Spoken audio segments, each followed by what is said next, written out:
Hi. In one of the last videos, I recommended you read Releasing Kings, which is the book we wrote in 2004.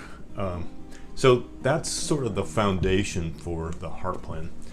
So if you have time to read it, it will benefit you. So I thought it would be useful to tell you a little bit about my own story, because we all go through similar things, and sort of how that book came into being. So Sue and I were, I was raised on a ranch in Montana. Sue and I were married in 1975. We had 4 kids in 1990. I worked as a chemical engineer since that time, all the time. And so in 1990, we were in a church for 16 years that really emphasized planting churches. It was a charismatic church with great worship. And we decided to plant a church. So we jumped through all the hoops to do that, and for 13 years we planted 2 churches. Started the first one in a motel for 5 years, bought a building, wasn't a huge church, 50 to 150 people. And so my attitude during that whole 25 year period of my life was that we had great mentoring in our church. Great worship. It was a seedbed to develop prophetic giftings, to learn to flow. Great teaching of the Bible, very practical, and so it was a great experience. And I sort of came through that era. I got saved as a senior in high school, and in a charismatic Bible study. So we were always sort of of the opinion that, if we were sensitive to the Holy Spirit, sensitive to the Lord, He would tell us sort of what to do. And when I got out of college, I was, and during my, those 16 years, 20 years, 25 years, I sort of had an attitude that, the business mountain, business in general, was pretty contaminated, like politics. And I was too spiritual for that, so I didn't want anything to do with it. And I also had this belief that the most effective way to expand the kingdom was to plant new churches. I got that from a guy named Peter Wagner, who's since passed away. And so I just told the Lord that if that's what we're doing, I'll plant a church. In fact, I'll plant 100 of them. Since it was the vision of our church way, I knew a little bit about how to go about that, and I wasn't afraid to do it. So we rounded up in 1990, another 6 or 7 couples, and started a church. And we had a lot of fun. It was a good church. We worshiped, we had conferences, people got saved, delivered, healed, emphasized inner healing, all that stuff, had counselors. So that was a rich time in our lives. But I was still operating under this paradigm of let's just obey the Lord. So that sort of ran its course by about 2000 or 2001. And I remember I met a guy named Rich Marshall, who wrote a book called God at Work, and I went to Florida to a conference and had lunch with him, and just talked about, this idea of, I don't think we use mountains in that time frame, but this idea of, starting businesses, being involved in the culture, and pursuing the desires of your heart. So when we stopped the church in 2003, I was a little bit defeated, a little bit lost, and the Lord spoke to me during that whole 3-year period about, John, why don't you, look into the desires of your heart instead of playing this, military thing where you just do what you're told. And John 15:15 and 16 and 17. Let me read it to you. I no longer call you servants, because a servant does not know his master's business. So that was my whole paradigm, was being a good soldier, being a servant. And this is a verse that says a servant does not know his master's business. Instead, I've called you friends, for everything I've learned from my Father I have made known to you. You did not choose me, but I chose and appointed you to go and bear fruit that will last. Then the Father will give you whatever you ask in my name. This is my command, love each other. So what I found out that revolutionized my own life and caused me to write this book to sort of capture the thought was that God relates to us as friends.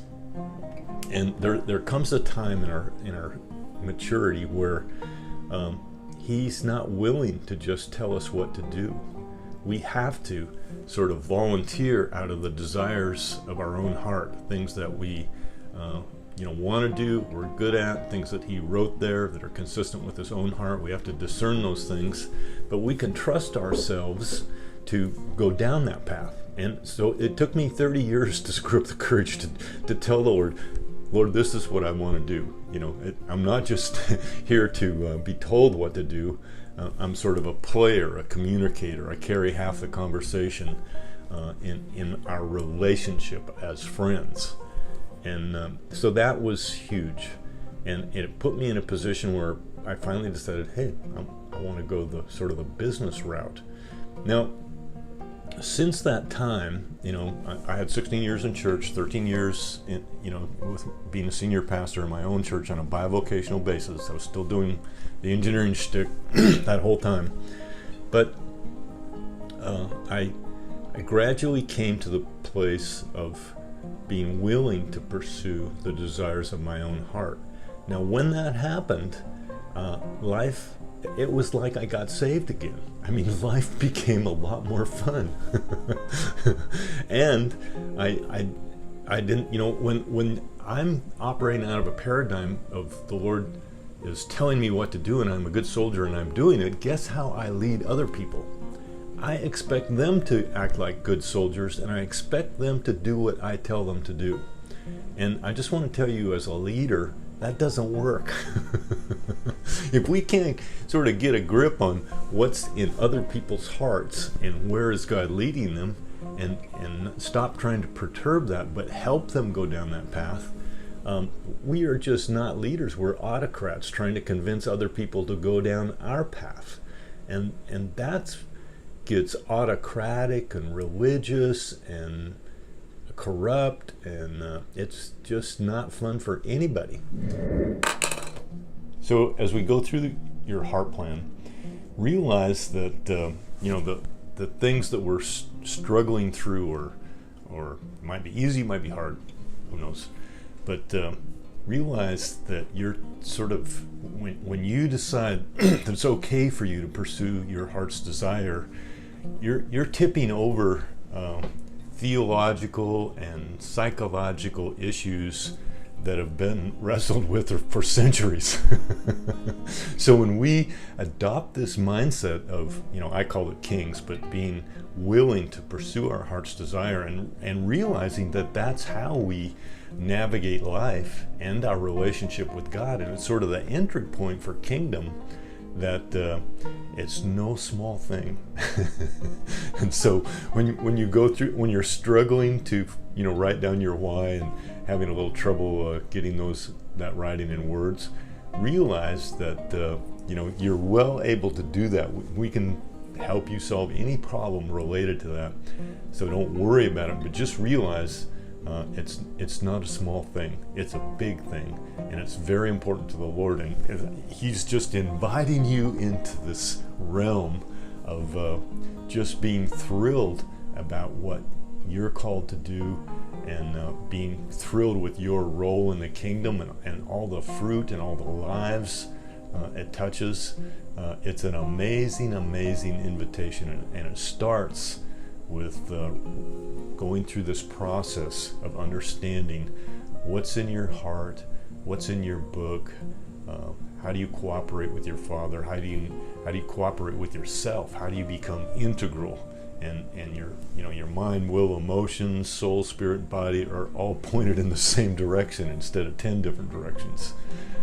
So in a nutshell, that's the message of Releasing Kings. So I may have saved some of you reading the book, but you'll still enjoy it if you do have the time.